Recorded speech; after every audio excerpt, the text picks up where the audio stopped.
Hey there, I'm Justin Burns, and I'm a golden working artist for Golden Artist Colors. And today I'm actually going to be showing you this kind of cool project. It's kind of based on the work that I do, which is I work on multiple transparent layers, which if you don't know what that is, I'm going to explain. I'm actually going to show you how to do a project. But actually, I do a lot of work with Grafix products, which they make a lot of films and plastics and things like that.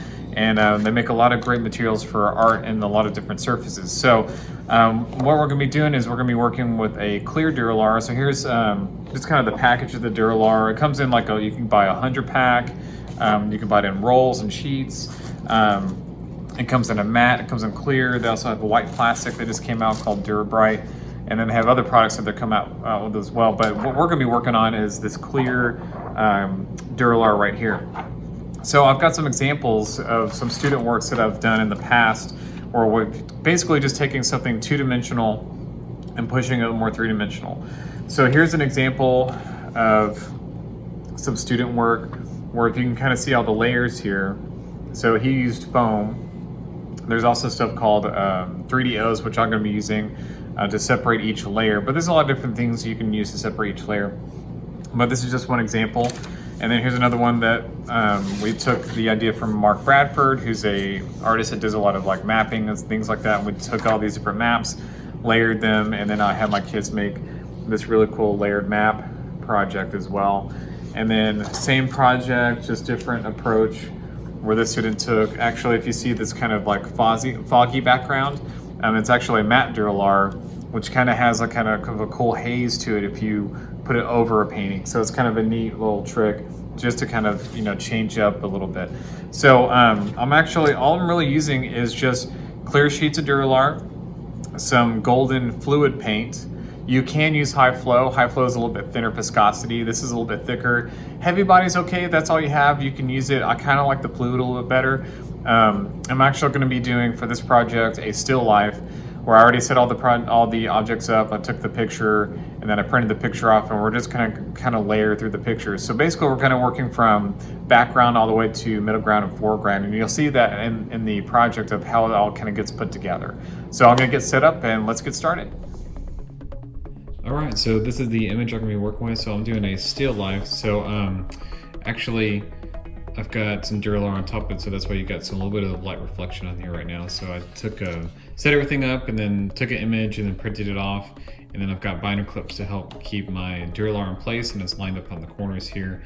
And then like I said, I'm gonna be using golden fluid paints on this to, and it'll adhere really well. Like I said, it's gonna level up pretty well and not leave too many peaks or valleys of the brush strokes. And so I'm about to get started on the first layer. So actually the first layer, I'm not going to paint any of this stuff in the background. I'm just going to do just maybe a solid background layer.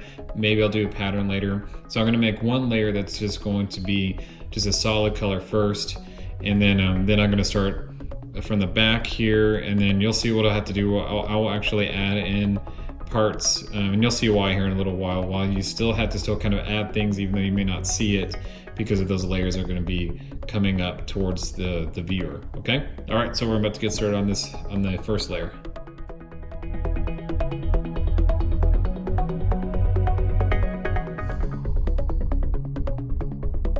All right, so I just painted the background layer. Now we're actually going to start working on some of the objects. So I'm going to do the this box here with the hand and some of the fabric and also this clock.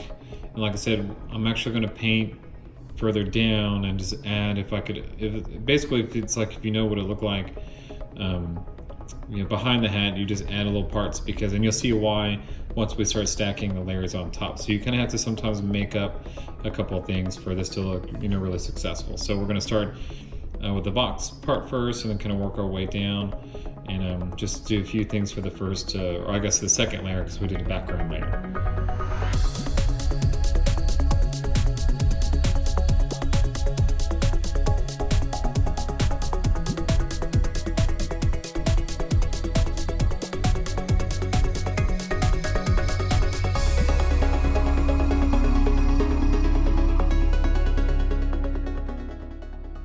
Alright, so that was, I guess, technically the second layer, because here's our background layer that we did that's going to go behind, so if you want to see what that looks like.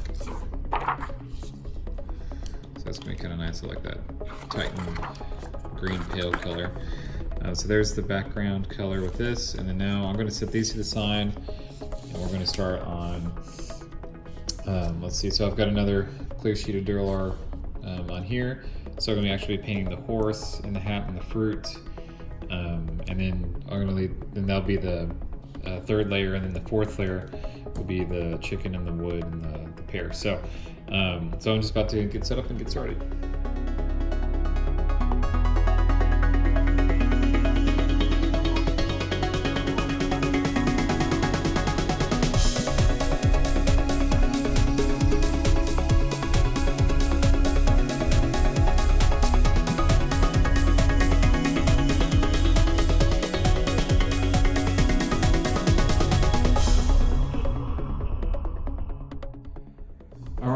So I've got, this is the second layer. Remember, the first layer is the background layer. I just finished the third layer, which again, like, this is going to be kind of a distance away. So I went ahead and painted part of the table on each side, and this is going to float above here.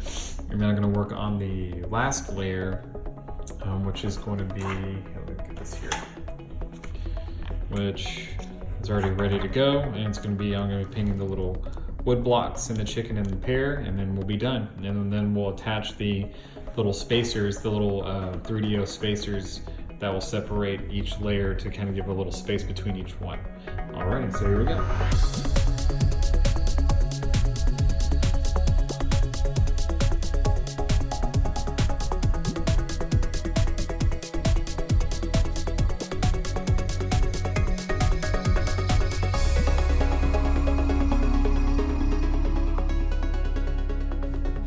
So these 4 layers are finished. So I've got the back layer.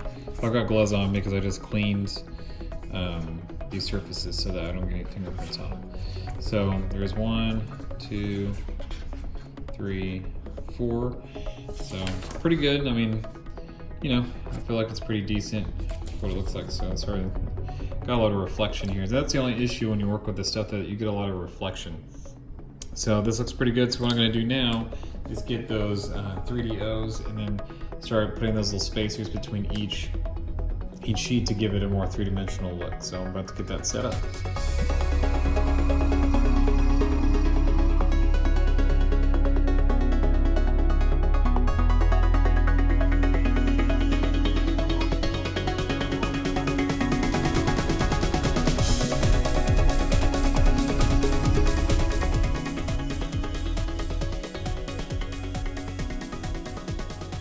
All right, so here's the final product. I actually mounted this on a cardboard that I just had kind of laying around. Here's those 3DOs, as you can kind of see between. You can double up on the 3DOs if you wanted to push this out a little bit further to give it more depth. Just to, just have fun with it and see what you can do with it. But so this was kind of a fun project to do. Like I said, you can do it for yourself if you want to, if you teach any kind of classes.